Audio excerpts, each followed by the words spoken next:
And happening today, Governor Kathy Hochul expected to weigh in on vaccination rates among school-age New Yorkers. This comes as Mayor de Blasio is making more changes to the city's public school COVID protocols. CBS's John Diaz live outside PS 198 in East Flatbush, Brooklyn this morning. Hi, John.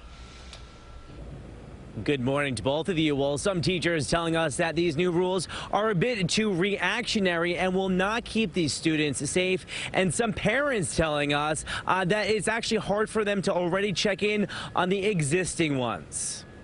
We're not even able to keep them separate. Manhattan teacher Aixa Rodriguez says her middle school classrooms are just too small to spread out her kids. And her school is far from alone. Photos surfacing on social media show crowded New York City schools, despite the CDC's recommendation for students to have 3 feet of social distance when possible. The reality is the classrooms are full of furniture. Even with all the stuff we dumped and we put away, we still don't have enough space. And she says new changes could add to the problem, making it harder to keep kids safe in schools. There seems to be a lot of holes in all of the policies that are coming out, even with revisions. Monday, Mayor Bill de Blasio announced he's relaxing the quarantine rules starting next week. When there is a positive test in a classroom, the unvaccinated students in that classroom will not have to quarantine if they are masked and 3 feet distanced. The mayor says random testing of unvaccinated students will be performed weekly instead of twice a month. Since the first day of school last week, nearly 600 students citywide have tested positive for COVID, along with 384 teachers. You can only test those students who return their consent forms. He needs to scrap his bogus testing program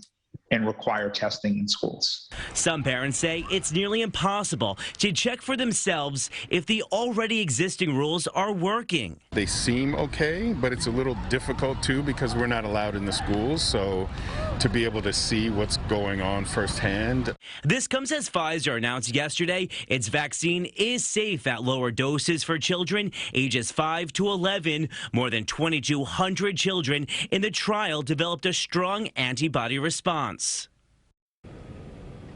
Pfizer will now apply for emergency use authorization. It's something the FDA could give the company by the end of October. Again, Governor Kathy Hochul is expected to weigh in today, later on today, about the vaccine rate of school age students. Again, that will be happening later on today.